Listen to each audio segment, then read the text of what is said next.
شعبان اور شب برات کی حقیقت اور اہمیت۔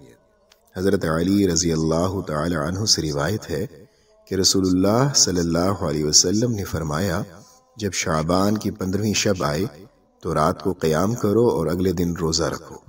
یہ روزہ مستحب ہے، اگر رکھ لیا جائے تو ثواب ہے، نہ رکھے تو گناہ نہیں ہے۔ شعبان المعظم ہجری سال کا 8واں مہینہ ہے۔ اس مہینے کی وجہ تسمیہ نام رکھنے کی وجہ شیخ عبدالحق محدث دہلوی نے اپنی مشہور تصنیف ما ثبت بالسنہ میں حضرت انس رضی اللہ عنہ کے حوالے سے یہ بیان فرمایا کہ اس مہینے کا نام شعبان اس لیے رکھا گیا کہ روزہ دار کی نیکیوں کے ثواب میں درخت کی شاخوں کی طرح اضافہ ہوتا ہے۔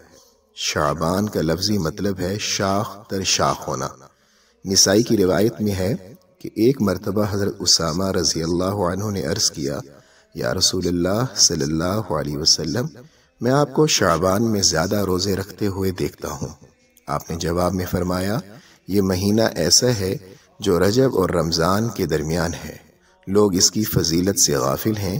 اس مہینے میں اللہ تعالیٰ کے سامنے بندوں کے اعمال پیش کیے جاتے ہیں۔ میری خواہش ہے جب میرے اعمال پیش ہوں تو میرا شمار روزہ داروں میں ہو۔ اس مہینہ کی 15ویں شب کی خصوصی طور پر فضیلت بیان کی گئی ہے۔ اس رات کو شب برات کہا جاتا ہے، یعنی نجات کی رات۔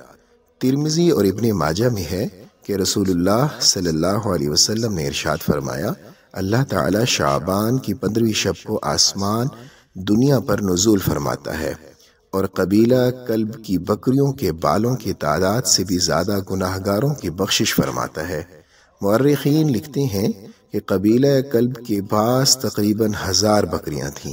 اب یہ انسان کے ذہن سے بالا تر ہے کہ ان بکریوں کے بالوں کی تعداد متعین کر سکے۔ بہقی میں ہے کہ رسول اللہ صلی اللہ علیہ وسلم نے حضرت عائشہ کو مخاطب کرتے ہوئے فرمایا، کیا تمہیں معلوم ہے کہ شعبان کی اس 15ویں شب میں کیا ہوتا ہے؟ عرض کیا، فرمائیے کیا ہوتا ہے؟ آپ صلی اللہ علیہ وسلم نے فرمایا کہ اس رات میں یہ ہوتا ہے کہ جتنے پیدا ہونے والے ہوتے ہیں وہ سب لکھ دیے جاتے ہیں، اور جتنے مرنے والے ہوتے ہیں وہ سب اس رات میں لکھ دیے جاتے ہیں۔ اس رات میں سب بندوں کے اعمال اٹھائے جاتے ہیں اور اس رات میں لوگوں کی مقررہ روزی اترتی ہے۔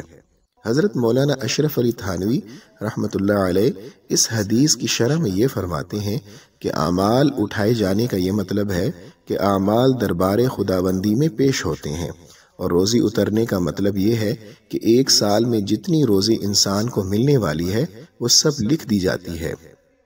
حضرت عائشہ فرماتی ہیں کہ میں نے اس رات کان لگا کر غور سے سنا تو آپ صلی اللہ علیہ وسلم یہ دعا فرما رہے تھے، اعوذ بعفوک من عقابک، اعوذ برضاک من سخطک، واعوذ بک منک جل وجہک، اللہم لا احصی ثناء علیک انت کما اثنیت علی نفسک، او کما قال علیہ السلام۔ اے اللہ، میں تیرے عفو کی پناہ چاہتا ہوں، تیری سزا سے، اور تیری رضا کی پناہ چاہتا ہوں تیرے غصے سے، اور پناہ چاہتا ہوں تیری سختیوں سے۔ اے اللہ، میں آپ کی تعریف کا شمار نہیں کر سکتا، آپ کی ذات ایسی ہی بلند و بالا ہے جیسے آپ نے خود فرمایا۔ حضرت عائشہ نے دریافت فرمایا، یا رسول اللہ صلی اللہ علیہ وسلم، آپ رات کو یہ دعا پڑھ رہے تھے؟ تو آپ صلی اللہ علیہ وسلم نے فرمایا، ہاں، تم بھی یہ کلمات یاد کر لو اور دوسروں کو بھی بتا دو، یہ کلمات جبرائیل علیہ السلام نے مجھے بتائے ہیں۔ اس کے علاوہ یہ دعا بھی آپ صلی اللہ علیہ وسلم سے اس رات میں مانگنا ثابت ہے، اللہم ارزقنی قلبا تقیا من الشرک نقیا لا فاجرا ولا شقیا۔ اے اللہ، مجھے ایسا پاکیزہ دل عطا فرما جس میں شرک کا شائبہ نہ ہو اور نہ بدکار ہو اور نہ بدبخت ہو۔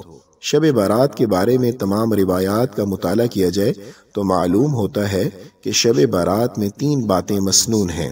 نمبر 1، 15ویں شب میں قبرستان میں جا کر مردوں کے لیے دعائے مغفرت کرنا۔ نمبر 2، نفل نماز اور اس میں طویل سجدے کرنا، یعنی کافی دیر تک سجدے میں رہنا اور دعا مانگنا۔ نمبر 3، 15ویں تاریخ کا روزہ رکھنا۔ اللہ رب العزت ہمیں شعبان المعظم کی برکات نصیب فرمائے اور صحت اور عافیت کے ساتھ رمضان المبارک کے روزے رکھنے اور دیگر عبادات کی توفیق نصیب فرمائے، آمین ثم آمین۔